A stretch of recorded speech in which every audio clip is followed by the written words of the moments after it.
Hi everyone, my name is Richard Young, the creator of this cartoon.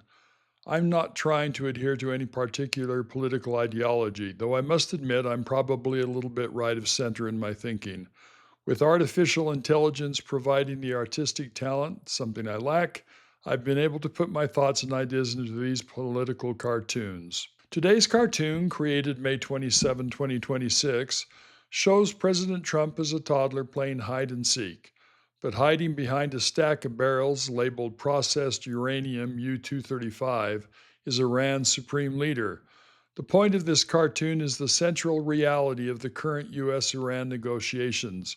While President Trump keeps announcing that a deal is close, the single most important issue, Iran's stockpile of highly enriched uranium, remains hidden, unresolved, and very much in Iran's possession.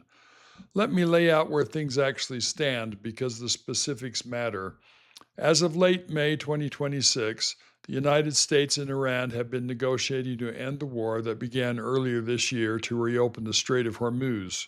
President Trump has repeatedly announced that a deal is largely negotiated and will be announced soon.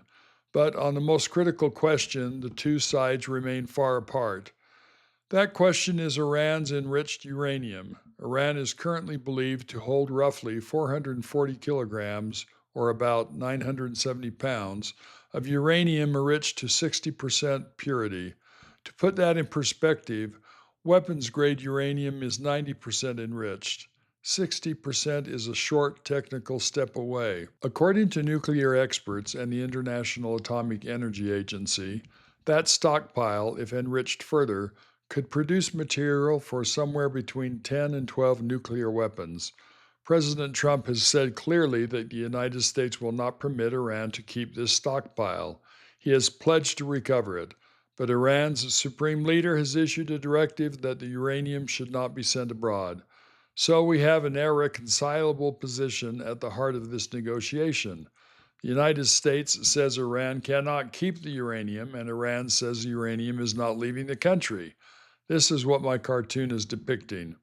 The deal that keeps getting announced as imminent is elusive precisely because the thing that matters most, the enriched uranium, is exactly what Iran is least willing to give up.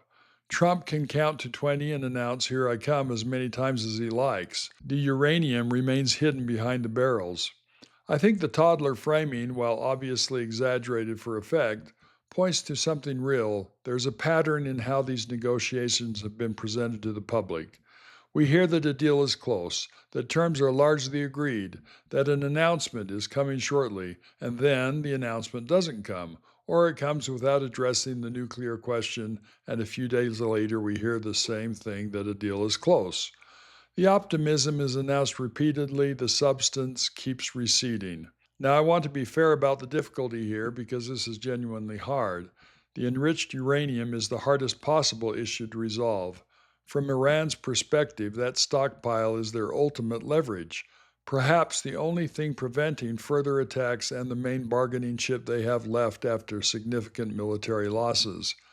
Asking them to surrender it is asking them to give up the one card that gives them any negotiating power at all. From their point of view, handing over the uranium before a final settlement would be surrendering their security for promises that might not be kept.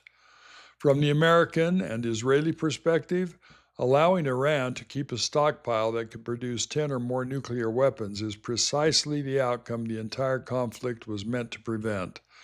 President Trump justified military action against Iran on the grounds that Iran could not be permitted to approach nuclear weapons capability.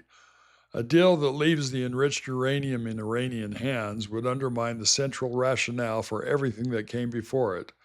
So both sides have reasons that, from their own perspective, make compromise on this specific issue extraordinarily difficult. This isn't a case of one side being unreasonable. It's a case where the most important issue is also the one where the two positions are furthest apart and hardest to bridge. My own view is that the uranium question is the test of whether any deal is actually worth having.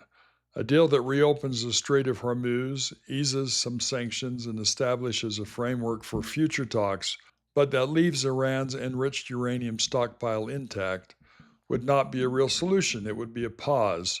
It would address the immediate economic pressure of the closed strait while leaving the fundamental danger in place, and it would allow everyone to declare victory while the central problem remains exactly where it was. I'd rather see a harder, slower negotiation that actually resolves the uranium question than a quick announcement that papers it over.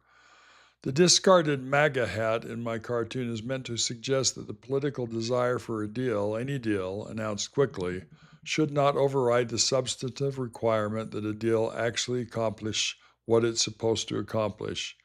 If President Trump can secure the removal or verifiable neutralization of Iran's enriched uranium, that would be a genuine achievement worth celebrating, and I'd be the first to give him credit for it. But if the announced deal turns out to leave the uranium in Iran's hands, then the cartoon's image holds. He counted to 20, announced, "Here I come," and the thing he was looking for stayed hidden the whole time. What do you think? Should the United States hold out for the removal of Iran's enriched uranium, even if that means no deal and continued conflict? Or is a partial deal that reopens the strait worth taking even if the uranium question remains unresolved? Let me know in the comments. And if you found this interesting, I would appreciate you subscribing to this channel, liking the video, and even sharing it with friends. Thanks for listening.